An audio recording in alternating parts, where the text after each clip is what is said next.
L'évolution, elle est exceptionnelle. On est dans un appartement qui a subi une rénovation complète, mais on a quand même gardé des éléments anciens. Là, la cuisine, c'est là où il y a le changement qui est le plus impressionnant.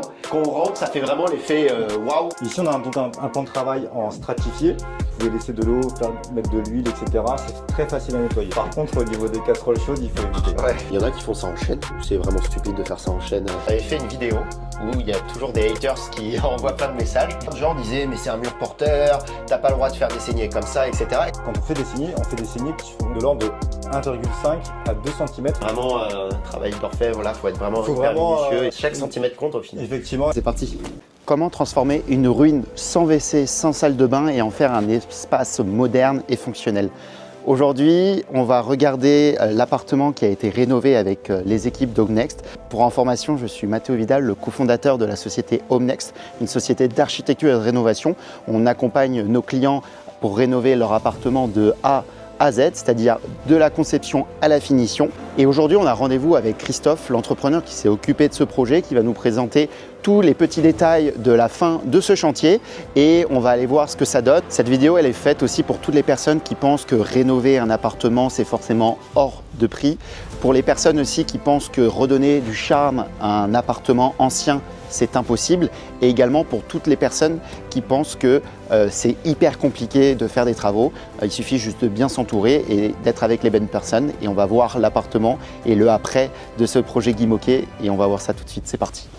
De voir le projet, donc ça fait toujours plaisir le dernier jour lorsqu'il y a la réception du chantier parce qu'on voit le beau, on voit le final et ça nous rappelle aussi pourquoi on fait ce métier.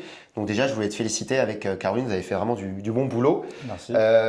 Tu peux nous parler rapidement de la pièce parce que là ça a été surtout le mobilier, on peut voir que là le sol a été poncé, il a été magnifique. Est-ce que tu peux nous donner quelques éléments sur la pièce suite à la dernière vidéo qu'on avait faite ensemble? Alors ici, on est dans un appartement qui a subi une rénovation complète, mais on a quand même gardé des éléments anciens. Donc là, on a gardé le parquet ancien qui est en chêne, qu'on a poncé, vitrifié, mat, et on a aussi conservé cette cheminée. Donc on a beau faire des belles rénovations complètes d'appartements, on garde toujours le charme de l'ancien, mêlé avec des nouvelles fenêtres en PVC bien isolées, des murs périphériques bien isolés et ça nous amène à un côté moderne, chic moderne. Et quand tu parlais de vitrifier mat, parce qu'il y a plusieurs façons de pouvoir du coup poncer ou vitrifier un parquet. Là, pourquoi tu as choisi cette option et tu n'as pas choisi une autre option? Parce que je sais que parfois on peut mettre juste de l'huile. Enfin, quelle option tu as choisi et pourquoi tu l'as choisi? En fait, ici, le parquet était un petit peu abîmé.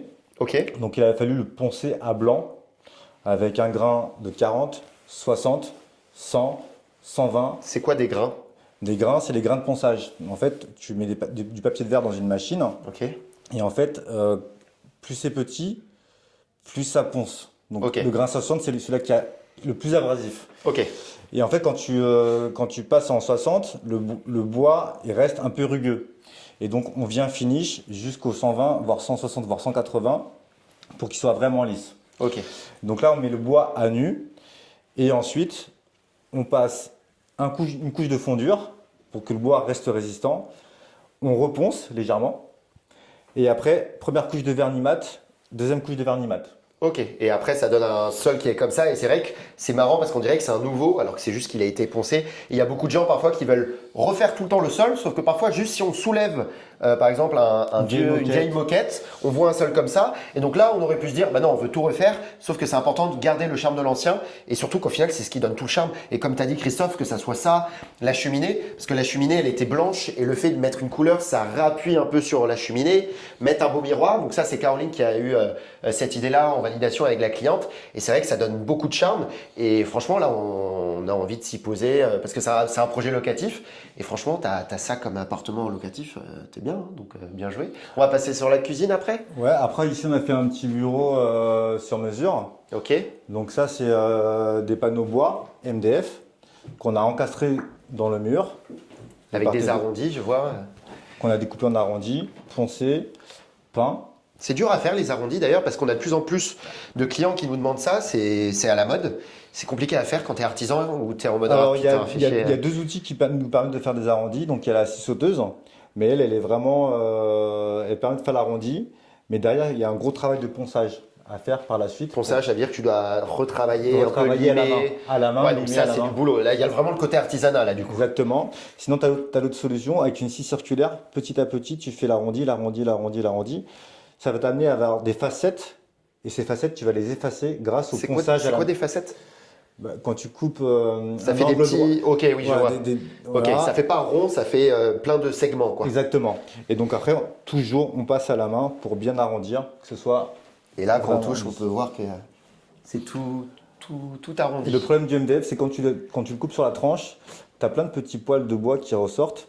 Et donc là, on est obligé de mettre une peinture spéciale Ok. pour les comprimer, ensuite reponcer pour pouvoir peindre et avoir quelque chose de lisse. Et l'arrondi, c'est plus simple avec du chêne ou du MDF? Toi, tu as une préférence? Mes deux techniques que j'ai citées marchent pour les deux. Ok. Donc ça change rien que Ça change si rien. un archi te dit On peut le on faire va en mettre du MDF. chêne, ça revient au même. Voilà. Comme ici, on a choisi un matériau peint, on peut se permettre de mettre du MDF. Non, Ok. ça aurait été dommage de mettre du chêne et après le peindre. Ouais. Donc là, Vu le comme- prix du chêne. voilà.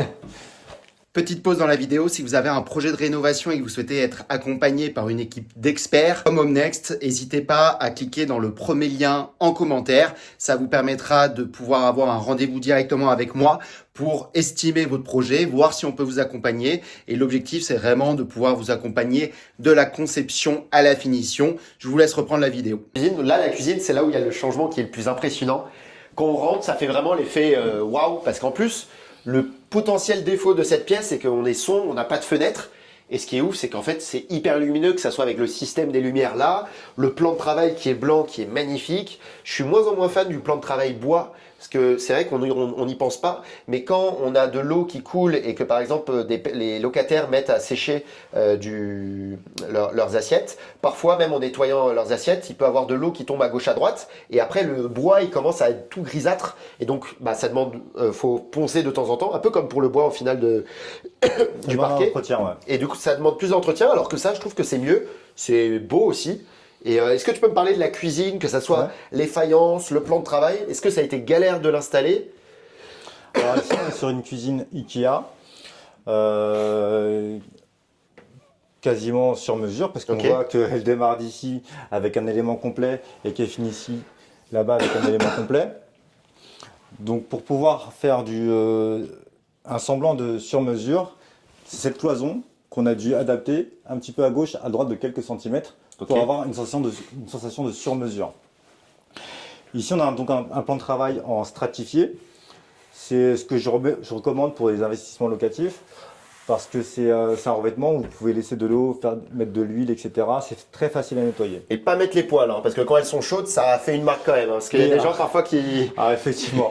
Par contre, au niveau des casseroles chaudes, il faut éviter. Ouais. Voilà. Donc ici, on est sur une cuisine toute équipée avec micro-ondes, évier, plaque de cuisson, Le frigo intégré.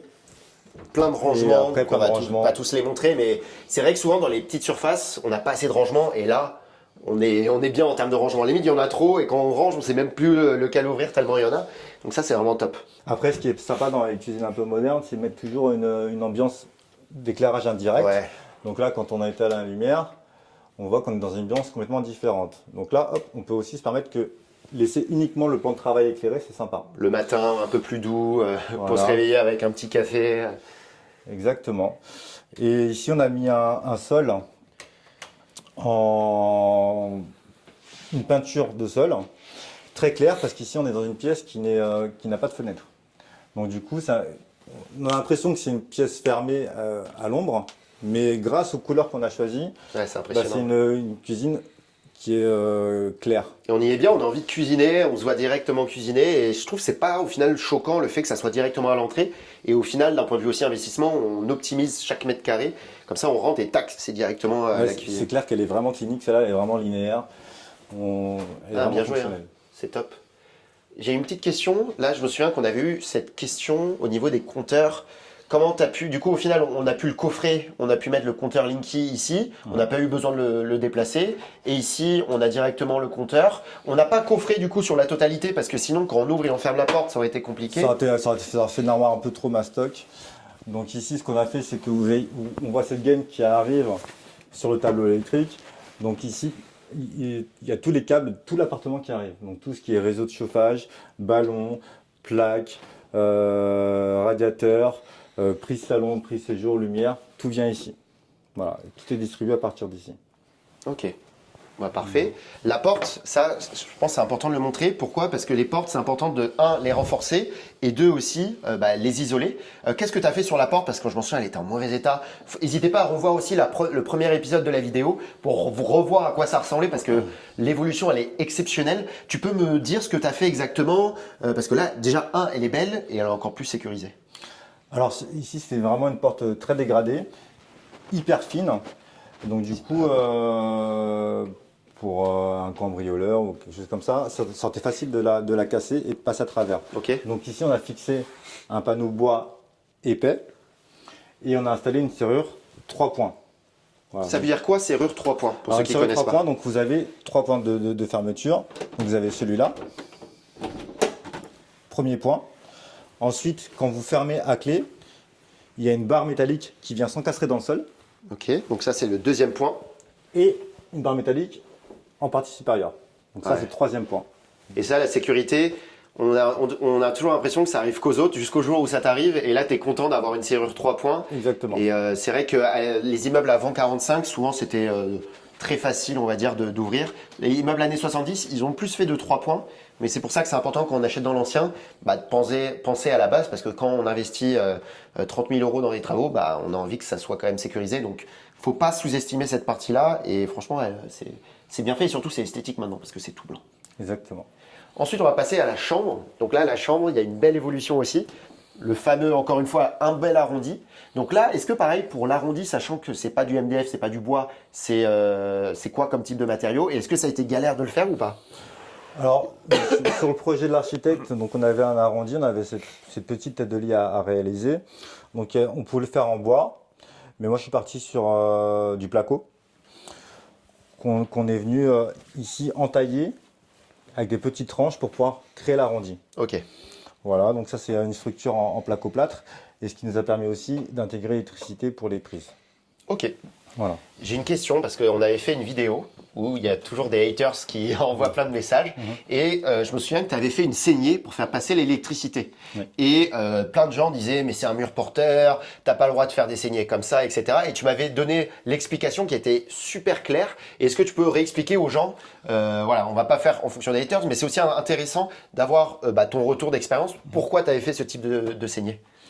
Alors, donc ici on est sur un mur porteur qu'on n'a pas isolé et on a dû intégrer de l'électricité.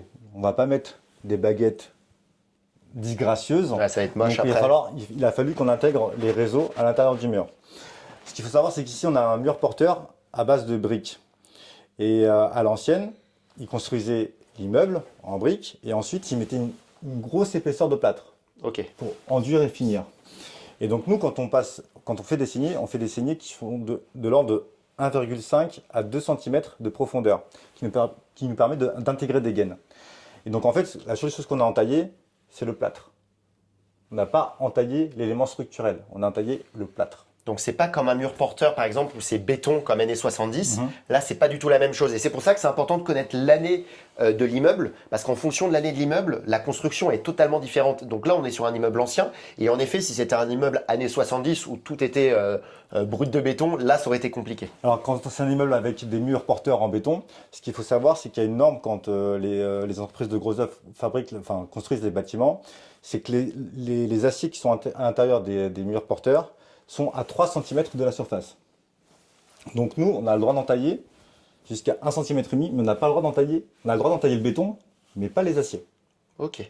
Et Ouais. tu peux facilement tailler l'acier si tu t'y prends mal et là ça peut être dangereux. En fait, nous, on a une machine qui est faite pour ça. Ok. Ça s'appelle une rainureuse. Une rainureuse. Et en fait, on arrive très facilement à régler la profondeur de la rainure.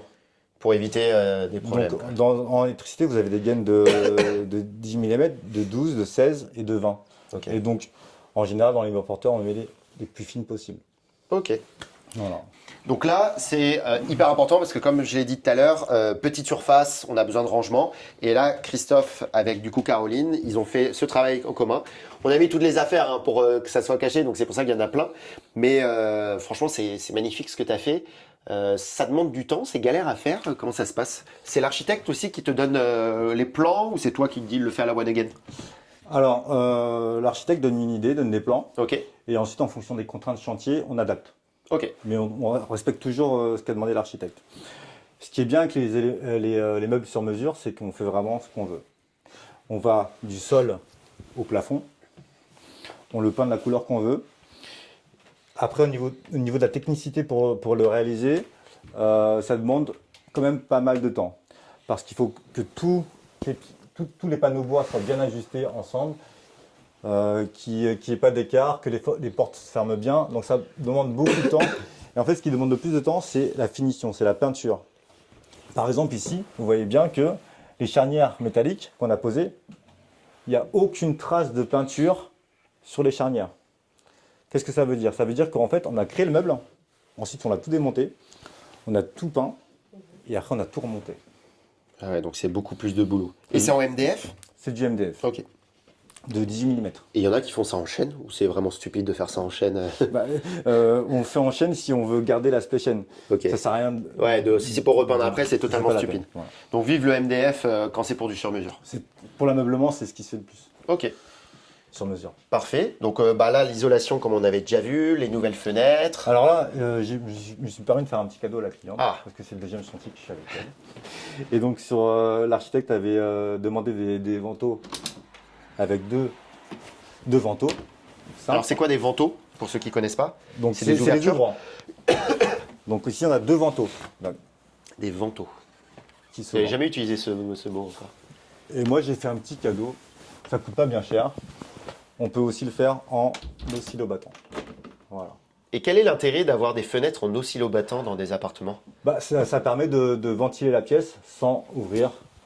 Avec pleinement. la déperdition énergétique, comme tu avais dit Exactement. la dernière fois. Voilà, tous les matins, la personne se lève, elle prend son petit déjeuner, elle ouvre son oscillobattant.